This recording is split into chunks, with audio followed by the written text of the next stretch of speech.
We're hearing from the CATS driver involved in a shootout with a passenger. You'll remember we showed you this surveillance video from the incident last month, and it shows the moments guns were drawn and shots fired.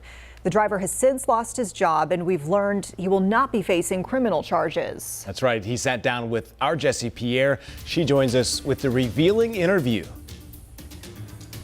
David Fullard says he is lucky to be alive, and he says this incident could have been prevented if the right safety measures were in place. He is calling for immediate action to be taken to protect his former fellow bus drivers before it's too late. That's just mentally disturbing me about what happened to me.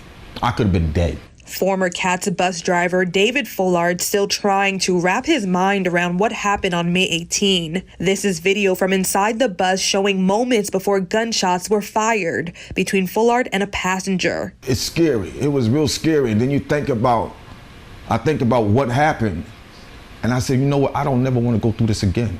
Along with the mental scars, you can see on his arm a physical one, where a bullet remains lodged inside him. Fullard is now without a job.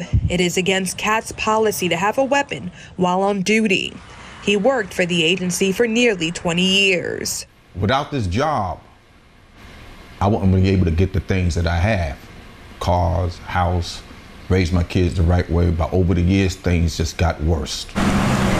For months, CATS bus drivers have called for better protections on the job, following several incidents of violence while working. They are afraid that they might be the next victim, because they might not be so lucky, so they are scared. And still again, after all of this that went down, we still don't have the measurements of security out there to protect us. Fullard says it comes down to increasing security or adding police presence at the transit centers or on buses. Even if it's just a random bus check, to let the passengers and the bus drivers know we are secure. This will put the criminals a little bit more afraid to even come on these buses with weapons. Fullard says he feels for his former co-workers as safety remains a top concern. All I can do is just pray for them, that they can go home to their family, because there's nothing been put in place to protect them. All I can do is just get on my knees and pray. That's all I can do.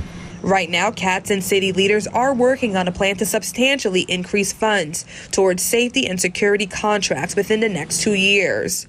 To help with security, agency leaders also say all buses have a silent alarm system to call for help. Jessie Pierre, WCNC Charlotte.